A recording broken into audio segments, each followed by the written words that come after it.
चतुर लोग सिर्फ कुछ ही सेकंड में बीच की रिंग निकाल लेते हैं, लेकिन जिनका दिमाग नहीं चलता उन्हें 10 से 15 दिन भी दे दो वो निकाल ही नहीं पाते। ये एक ऐसी स्पेस और दिमागी सोच वाली पहेली है जो अच्छी खासी बुद्धि की परीक्षा लेती है। ज्यादातर लोग इसे हाथ में लेते ही रिंग को लकड़ी की टहनी के चारों तरफ घुमाना शुरू कर देते हैं, लेकिन जैसे ही रिंग इस क्रॉस वाली जगह पर पहुंचती है वह वहीं फंस जाती है। फिर लोग तरीका बदलते हैं और रिंग को दूसरी दिशा से घुमाते हैं, लेकिन एक चक्कर लगाने के बाद भी रिंग बाहर नहीं आती। यानी ये सोच बिल्कुल काम नहीं करती। कोई बात नहीं, तो अब हम दूसरी सोच अपनाते हैं।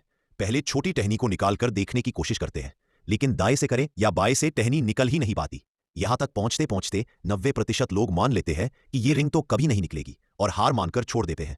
लेकिन थोड़े समझदार लोग एक बात नोटिस करते हैं, टहनी का बीच वाला हिस्सा खाली है। शायद यही इस पहेली को हल करने का असली रास्ता है। अब हम रिंग को पकड़ते हैं और उसे टहनी के बीच वाले खाली हिस्से फिर धीरे से खींचते हैं। जैसे ही लगता है कि रिंग अब बाहर आ ही जाएगी, नीचे की टहनी फिर रास्ता रोक देती है। सच में हर कदम पर एक नई रुकावट है, हर जगह जाल बिछा हुआ है। सोचा भी नहीं था कि सिर्फ 2 लकड़ी की टहनियों में इतनी चालाकी छिपी होगी। तो आखिर रिंग को निकाले कैसे? अगर आप अपने छोटे छोटे हाथों से मुझे एक छोटा सा लाइक दे दें तो आपका सपोर्ट ही मेरी सबसे बड़ी ताकत है। अब ध्यान से देखिए, इस समय बस रिंग को पकड़िए, उसे टहनी के आर पार एक चक्कर घुमाइए और रिंग आसानी से बाहर निकल आएगी।